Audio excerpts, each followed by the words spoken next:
नमस्कार। जैसा कि हम सभी जानते हैं, कोविड महामारी बहुत जोर शोर से फैल रही है और अक्सर हम लोग यह चर्चा करते हैं कि अस्पतालों में भीड़ बहुत है और यह हम लोगों में एक घबराहट पैदा करता है। तो आइए हम आपको कोविड से संबंधित कुछ बातें बताते हैं। कोविड रोगी होम आइसोलेशन में रह सकते हैं। होम आइसोलेशन होता क्या है? एक्चुअली केवल 20% मरीज कोविड के इस प्रकार के होते हैं जिन्हें अस्पताल में भर्ती होने की आवश्यकता पड़ती है। 80% लोग घर पर ही और लोगों से अलग रहकर और चिकित्सक द्वारा, डॉक्टर्स द्वारा दिए गए दिशा निर्देशों का पालन करके स्वस्थ रह सकते हैं, स्वस्थ हो जाते हैं। मरीजों का घर पर ही बाकी सदस्यों से अलग रहकर इलाज करवाना होम आइसोलेशन कहलाता है। अब हम कोई भी मरीज, कोई भी कोविड का पेशेंट, कोविड का मरीज किस स्थिति में होम आइसोलेशन कर सकता है? इसके लिए मरीज के घर में एक अच्छा साफ सुथरा हवादार कमरा होना चाहिए जिसमें अलग शौचालय हो। उसके घर में उसकी देखभाल करने के लिए 24 घंटे कोई व्यक्ति उपलब्ध होना चाहिए। इसके अलावा जो कोविड संक्रमित है, यानी जो कोविड का मरीज है, उसको कोई गंभीर बीमारी नहीं होनी चाहिए। और अगर कोई व्यक्ति होम आइसोलेशन की इन जरूरतों को पूरा नहीं करता है तो ऐसे मरीज को अस्पताल में रहना चाहिए। अब होम आइसोलेशन में रहने वाले रोगी को क्या करना चाहिए? आप अपने कमरे में रहें, अपने परिवार के अन्य सदस्यों से दूरी बना के रखें, अपने कमरे की खिड़कियां खुली रखें जिससे वायु का आदान प्रदान हो सके, अपना शौचालय अलग कर लें और उसी का प्रयोग करें।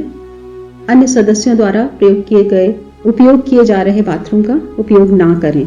जब भी आप ट्रिपल लेयर्ड मास्क का प्रयोग करें और 6 घंटे तक प्रयोग करने के बाद उसको चेंज कर दें, दूसरा मास्क इस्तेमाल करें और प्रयोग किए गए मास्क को 72 घंटे तक एक पेपर बैग में लपेट कर छोड़ दें। उसके बाद ही उसे सामान्य कचरा पात्र में डालें। 72 आवर्स तक हमको उसको एक पेपर बैग में रखना है, उसके बाद ही डस्टबिन में डालना है। साबुन और पानी से हाथ को हमेशा धोते रहें 40 सेकंड्स तक, जो कि हर किसी को करना है, आपको भी वही करना है। हैंड सैनिटाइजर का प्रयोग करना है और खांसते छींकते समय अपने मुंह को कवर करके रखना है। वो सारी सतहें जो लोगों के द्वारा बहुत छुई जाती हैं उनसे अपने को दूर रखना है और अपने बर्तन, तौलिए, चद्दर, रुमाल, इस तरह की चीजों को घर के अन्य सदस्यों के से बिल्कुल अलग कर लें। इसके अलावा आप जो है दिन में 2 बार अपने शरीर का तापमान लें। बाजार में आजकल ऑक्सीमीटर उपलब्ध है, उसका प्रयोग करें और अपने स्वास्थ्य का स्वयं ख्याल रख सकते हैं। थर्मामीटर में अपना तापमान लें और 100 डिग्री फ़ारेनहाइट से ज्यादा तापमान होता है तो अपने डॉक्टर को सूचित करें, उनसे बात करें। अपने और पल्स रेट को भी मॉनिटर करना है। वो 100 से ज्यादा पल्स रेट अगर होती है 1 मिनट में तो यह भी ध्यान देने की बात है। इसको भी आप अपने डॉक्टर की नोटिस में अवश्य लाएं। रेस्पिरेशन भी देख लें कि कहीं सांस बहुत जोरों से तो नहीं चल रही है। यदि 15 प्रति मिनट से अधिक हो रही है सांस का रेट तो यह भी आपके लिए सोचने की बात है। ऑक्सीजन का जो प्रतिशत है, सैचुरेशन, जो कि ऑक्सीमीटर से हमने बताया नापा जा सकता है, 94% से कम नहीं होना चाहिए। यदि उससे कम है तो आपको ये सारे बातें अपने डॉक्टर को बतानी होगी। तो बेहतर है कि एक चार्ट बना लें, उस चार्ट में टेम्परेचर, पल्स रेट, रेस्पिरेशन का रेट, ऑक्सीमीटर से की रीडिंग, ये सारी अच्छी तरीके से रिकॉर्ड कर लें कम से कम 2 बार। इसके अलावा अगर आपको कोई दूसरी बीमारी है जैसे शुगर, ब्लड प्रेशर और आप उसका कोई दवाइयाँ ले रहे हैं तो उसका इलाज जारी रखें, वो दवाइयाँ बंद नहीं करनी है। खाने में ताज़े फल सब्जी प्रोटीन रिच डाइट लेनी है, जैसे कि दालें हैं, अंकुरित दालें हैं, अंडा है, पनीर है, चिकन मटन इत्यादि घर का बना हुआ स्वस्थ ताज़ा भोजन वो कर सकते हैं। कार्बोहाइड्रेट की मात्रा कम लीजिए और प्रोटीन की मात्रा अधिक लेंगे। आइसोलेशन के समय धूम्रपान, शराब, नशा इत्यादि नहीं करना है। इन सारी नशीली वस्तुओं का सेवन नहीं करना चाहिए और जो भी डॉक्टर ने आपको सलाह दी है उसका पूरा पालन करना चाहिए। दवाइयों को समय से नियम से लेना है और अपने घर में इस दौरान अतिथियों को ना बुलाएं और ना ही किसी से मिलें। किसी स्कूल, सार्वजनिक स्थल मतलब कहीं पे भी बाहर ना तो आपको जाना है और ना ही किसी को अपने घर में बुलाना है। लेकिन इसका मतलब यह नहीं है कि आप पूरी दुनिया से कट जाएं, किसी से बात ना करें। आप लोगों से फोन या वीडियो कॉल के द्वारा अपने परिवार के अन्य सदस्यों से, रिश्तेदारों से, अपने मित्रों से संपर्क में रहें, क्योंकि मानसिक रूप से आप प्रसन्न रहेंगे तो आप जल्दी ठीक होंगे। अपनी पसंदीदा किताबें पढ़ें। अगर आपको कहानी की किताबें पढ़ना अच्छा लगता है तो कहानी की किताबें पढ़ सकते हैं, कहानियां सुन सकते हैं। और म्यूजिक का शौक है तो लाइट म्यूजिक सुन करके अपने दिल को बहलाएं। इस बात पे अवश्य ध्यान दें कि आपको सांस लेने में कोई कठिनाई तो नहीं हो रही है, छाती में कोई लगातार दर्द तो नहीं महसूस हो रहा है, कोई मानसिक भ्रम तो नहीं हो रहा है किसी तरीके का, शरीर में कुछ कष्ट का, होठ या चेहरा नीला तो नहीं पड़ रहा है। चिकित्सक की सलाह के अनुसार आप निम्न दवाइयां भी ले सकते हैं। बुखार होने पर paracetamol 500 milligram, zinc sulphate 50 milligram हर दिन एक बार ले सकते हैं। विटामिन सी 500 मिलीग्राम प्रतिदिन दिन में 2 बार ले सकते हैं। अच्छा भोजन खाना है, जो पहले भी हम कह चुके हैं, प्रोटीन युक्त घर का बना हुआ, ज्यादा तेल मिर्च मसाले नहीं, ताजे खट्टे फल, मौसमी, नारंगी, संतरा, इन सबों को अपने भोजन में शामिल करें और रोज कम से कम 8 से 10 ग्लास पानी पिएं। पानी अवश्य पिएं। खाने में अदरक, लहसुन, हल्दी, मसाले इन सबों का प्रयोग करते रहना है। बगैर मतलब बॉइल्ड और बगैर मसाले का खाना है ऐसा नहीं है। ये जो मसाले हैं ये भी हमारे शरीर में प्रतिरोधक क्षमता उत्पन्न करते हैं। लो फैट दूध, दही इत्यादि का सेवन करें। अत्यधिक तेल मिर्च मसाले का खाना मतलब अधिक तेल वाला खाना नहीं खाना है। मांसाहारी लोग भी अपना मांसाहार कर सकते हैं, लेकिन यही बात है कि आप अपना डाइजेशन, जो आपकी पाचन क्षमता है उसके अनुसार ही करें।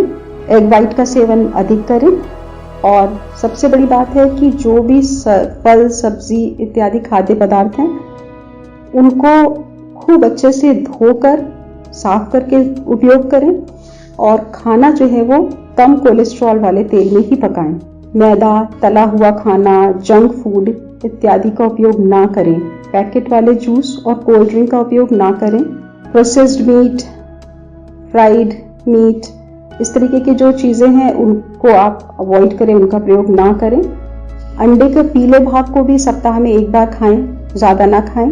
इसके अलावा अब वो लोग जिनके परिवार में कोई व्यक्ति कोविड का रोगी है वो क्या करें, मतलब जो परिवार के सदस्य या और जो देखभाल करता है वो क्या करें। कोई भी व्यक्ति जो 24 से 50 वर्ष की आयु का है वह घर में रहने वाले मरीज की देखभाल आराम से कर सकता है। देखभाल करने वाले व्यक्ति को शारीरिक रूप से स्वस्थ होना चाहिए और किसी गंभीर बीमारी का रोगी नहीं होना चाहिए, जैसे कैंसर है, अस्थमा है, सांस की बीमारी है, डायबिटीज है या हाई ब्लड प्रेशर है, हृदय रोग है, किडनी की बीमारी है। इस तरह के जो घातक रोग हैं इन सबों का रोगी तीमारदारी का काम ना करे तो बेहतर है। मरीज की देखभाल करते समय आपको सदैव मास्क लगाना है और ट्रिपल लेयर्ड मास्क लगाना है और मास्क का डिस्पोजल सही तरीके से करना है। प्लास्टिक एप्रन का प्रयोग करना है और उसको भी सोडियम हाइपोक्लोराइट से साफ करना है। मास्क का डिस्पोजल के लिए जैसे बताया गया 6-7 घंटे प्रयोग करने के बाद उसको 72 घंटे तक पेपर बैग में डालकर छोड़ के रखना है और अपने हाथ बार बार धोते रहने हैं। अगर मरीज की उल्टी साफ करनी पड़ती है या अन्य जैसे छींक वगैरह के कपड़े और ये सारा कुछ अगर आप हैंडल करते हैं, उनका साफ करते हैं, तो उनको साबुन और गर्म पानी से बहुत अच्छे से धो लें। घर में वॉशिंग मशीन है तो वॉशिंग मशीन में भी बहुत सारी मशीन्स में सैनिटाइज करने का ऑप्शन रहता है, उसको सिलेक्ट कर सकते हैं, उसके द्वारा धो सकते हैं। और नहीं तो बहुत अच्छे से गर्म पानी और उसमें धो करके धूप में उसको सुखाना है कपड़े को।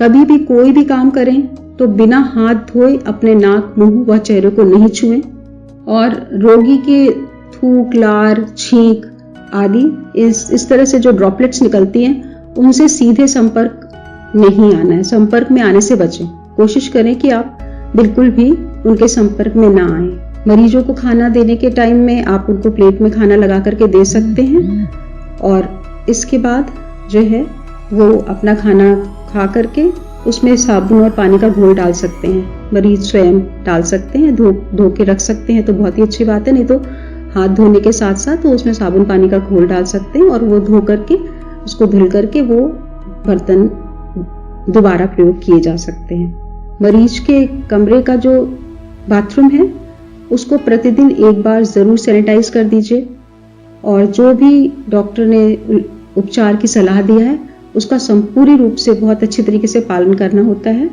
और अगर आपके परिवार में कोई 60 साल से या अधिक उम्र का कोई बुजुर्ग व्यक्ति है या घर में कोई गर्भवती महिला है या छोटे बच्चे हैं या फिर किसी गंभीर बीमारी से जैसे कैंसर, अस्थमा, सांस की बीमारी, डायबिटीज इत्यादि से ग्रसित कोई सदस्य है तो उसे कोविड-19 के रोगी से दूर रखना होगा।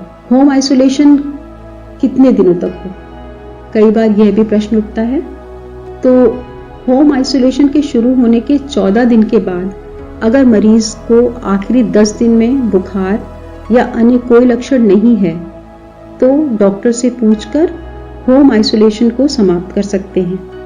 होम आइसोलेशन समाप्त होने के बाद आपको लैब जांच करवाने की जरूरत नहीं है।